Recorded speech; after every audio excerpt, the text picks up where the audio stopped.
ce cas-là, ce dossier-là devant la Cour pénale internationale? Je n'entends pas bien là. Je vous demande simplement, madame, j'espère que cette fois-ci vous m'entendez très bien. Je dis, vous êtes donc oui, la représentante du collectif des victimes de ce génocide du peuple Oué en Côte d'Ivoire. C'était donc pendant la période post-électorale et pas seulement, ça avait commencé bien avant, en 2002 déjà.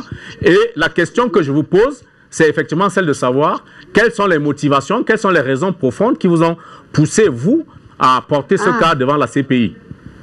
D'accord. Ok. Merci à tous. Bonjour, chers amis. Merci de m'avoir accordé cette audience pour pouvoir m'exprimer face à l'opinion publique et internationale afin de mettre à contribution le drame ivoirien passé sous silence depuis des années maintenant que nous vivons. En effet, comme vous l'avez dit, je suis Martine Keïvao, native de Diokwe, donc Oué, de père et de mère, eux-mêmes nés de parents Oué. Donc, vous savez, avec la crise qui a secoué notre pays depuis 2002 jusqu'à maintenant, qui a commencé d'abord par Abidjan, le 19 septembre, ayant fait 300 morts, dont le général Guéhi et le ministre Émile Bogadoudou, avec l'artiste Marcelin Yassé. Les rebelles ayant échoué dans leur tentative de coup d'État, ils se sont repliés sur Bouaké. Et arrivés à Bouaké, qu'est-ce qu'ils ont fait? Ils s'en sont pris au camp militaire qui est là-bas, massacrant tous les 60 gendarmes qu'ils ont trouvés avec leurs enfants, au total 120 personnes. Ces crimes n'ont pas été revendiqués, n'ont pas trouvé justice. Non seulement cela, ils se sont en pris aux femmes d'Adjanou, les danseuses d'Adjanou, ces femmes dont l'âge moyen était de 70 ans. Ils n'ont pas eu d'état d'âme. Ces femmes ont été massacrées. Ils descendent dans tous les villages en parcourant Bouaké, Gagnoa, ils sont arrivés là, dans 2 villages, où ils ont fait encore des milliers de morts. Ils sont allés à Korogo, des jeunes qui manifestaient, ils les ont massacrés. Puis même d'autres jeunes, les mettre dans des containers pour aller les enfermer au soleil pour les tuer. Et maintenant, pendant ce temps, le gouvernement ivoirien qui cherchait toujours une solution pour que tout cela se calme, ils ont initié un dialogue avec ces rebelles-là au Togo. Et pendant ce temps qu'ils étaient au Togo, ils créent encore un autre front pour contourner, pour endormir les gens pendant qu'ils sont leurs responsables, Guillaume Soro et autres, sont à Lomé pour essayer de trouver un terrain d'entente avec le gouvernement. Ils se démultiplient en se reportant vers l'ouest avec leur mouvement MPIGO et MJP, conduit par le tristement célèbre Félix Do, qui a pris un nom local pour se faire passer pour un Oué. Soi-disant, il était là pour venger le général Guéhi.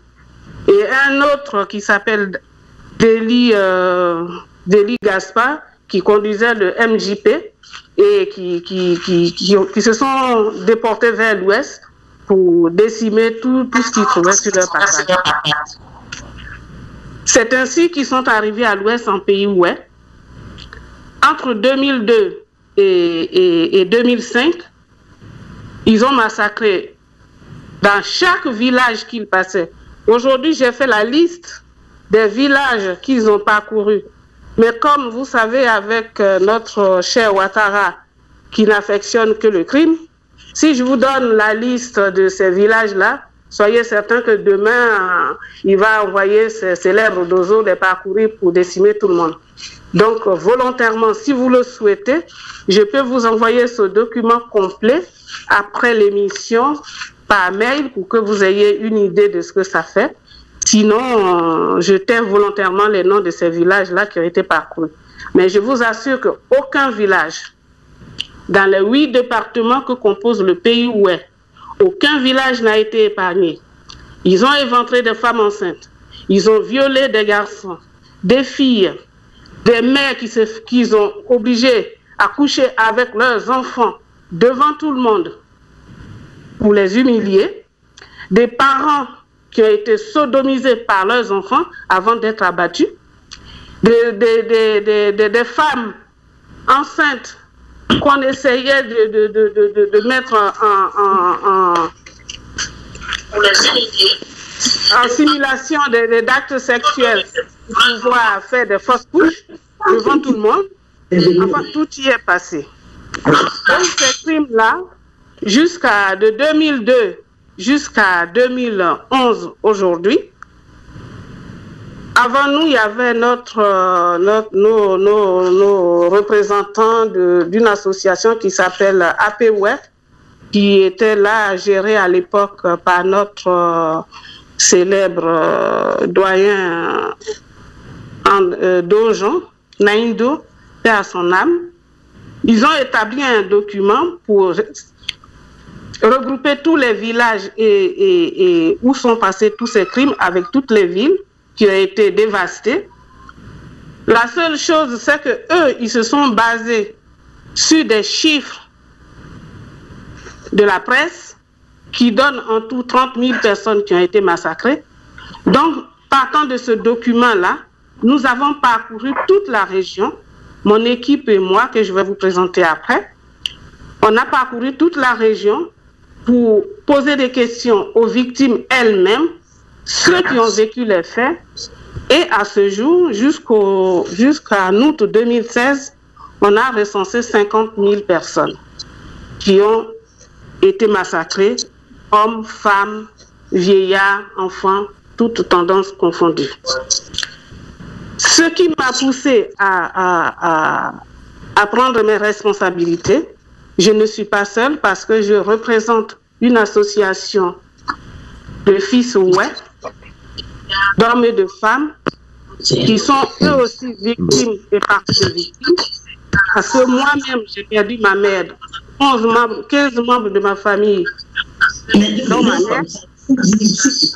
Donc, toutes ces personnes-là, on s'est retrouvés pour dire que ces crimes ne peuvent pas rester impunis. Puisqu'aujourd'hui, en Côte d'Ivoire, avec M. Ouattara, les victimes n'ont pas droit à la parole. Lui et ses rebelles qu'il a conçus, pensés, armés, entretenus, nourris, selon eux-mêmes leurs déclarations, M. Ouattara, en 2011, quand les gens sont arrivés au pouvoir avec leurs armes, quand ils ont enlevé M. Gbagbo, avec l'aide de l'armée française, de l'ONUCI, avec tous les massacres qu'ils ont commis à l'ouest, en une journée avec plus de 5000 morts à Dieukwé, il a quand même saisi la communauté internationale par le biais de la CPI pour pouvoir déporter ses adversaires, en l'occurrence le président Laurent Gbagbo et son ministre Charles Blé Goudé, avec même sur la liste la première dame Simone Eivé, qu'ils voulaient aussi transférer. Lorsqu'ils ont constitué un dossier pour emmener le président et ses partisans à la CPI, il n'a signifié que dans ses charges les crimes qui sont commis à Abidjan pendant la période de décembre 2010 à avril. Et dans ces crimes qui ont été commis à Abidjan, il n'a pris simplement que les événements de la RTI, de cette femme d'Abobo, que eux-mêmes, ils ont... Nous allons y revenir, madame. Nous allons y revenir avec la nouvelle commission, madame Martine Jeuy Bao. Vous êtes la représentante des victimes.